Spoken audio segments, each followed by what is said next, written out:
All right, suckers, you know what's coming. You saw the thumbnail, you read the title. It is Group F, which stands for Group Fuck It. Let's do another updated preview.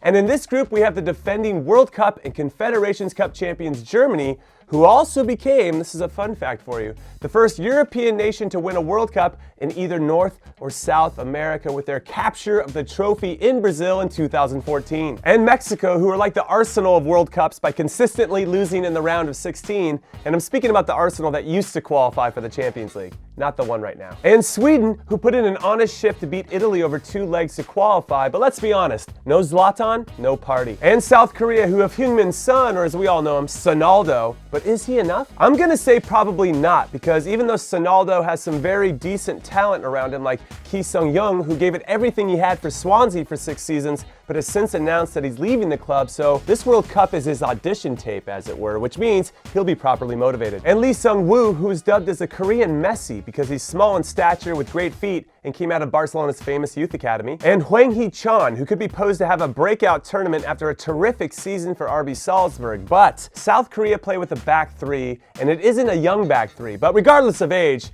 I just think employing a back three in the World Cup is asking to get your ass kicked. And I know 3 countries that would love to kick theirs to earn those 3 points, but only one will take full advantage, and that's Germany, who, like Brazil, have so many different options at each position, it doesn't seem fair. I mean, do you go with Manuel Neuer in goal, even though he's been out with an injury all season? Or do you go with Mark ter Stegen, who was awesome for Barcelona this year?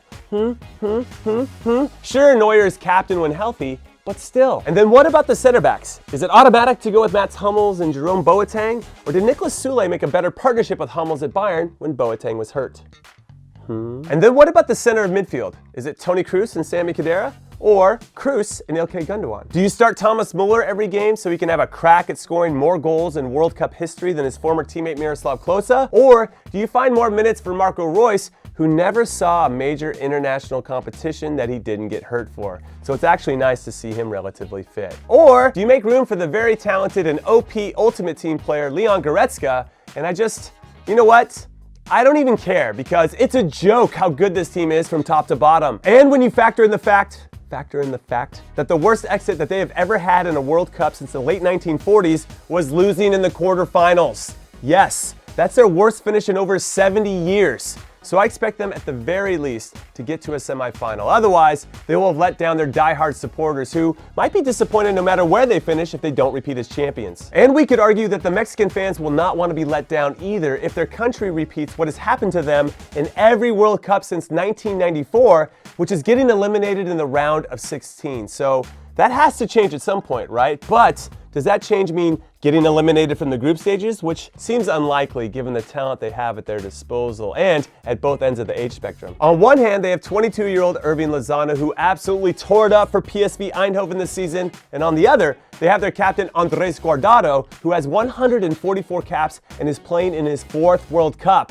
But given how this team is managed, it feels like it's less about the players and more about the man who tells them what to do, Juan Carlos Osorio. Because check out this fun fact. After 45 games managing the Mexican squad, the Colombian coach hasn't repeated a single lineup once. Not once. And even though I hear about the players being very fond of him and his philosophy, the team is often criticized, and I think rightfully so, for a lack of cohesion and chemistry. Because even if the team plays great, Osorio will make at least 5 or 6 changes for the next game. So one has to wonder if that's a recipe for success in a big tournament, especially after the recent failure in last summer's Confederations Cup, which saw them get embarrassed by Germany's B team 4-1. So I don't know.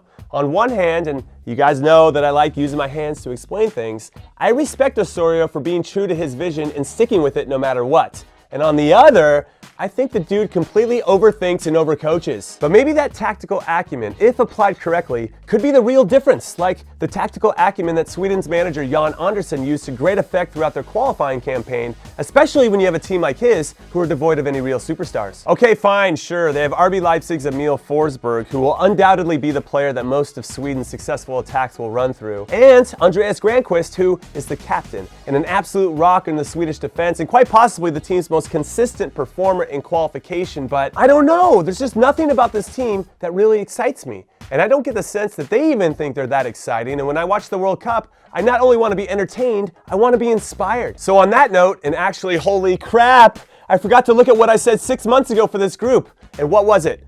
Show it. Ah, yes. Germany in first, Mexico in second, Sweden in third, and South Korea in fourth. And guess what?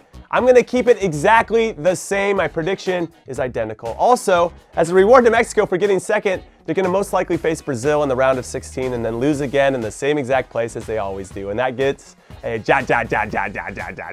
mames way. Anyway, let me know what order you think the teams are going to finish in, and if you get it exactly right, I'll be sending you some Warmballer stickers, and you'll be entered to win a t-shirt and hat too. So good luck, though this group seems pretty easy to get right, so I don't know if you need any luck whatsoever. And then be on the lookout for my daily World Cup content and my Group G and H previews, which, fun fact for you, those groups don't start playing for 3 or 4 more days, so we got some time.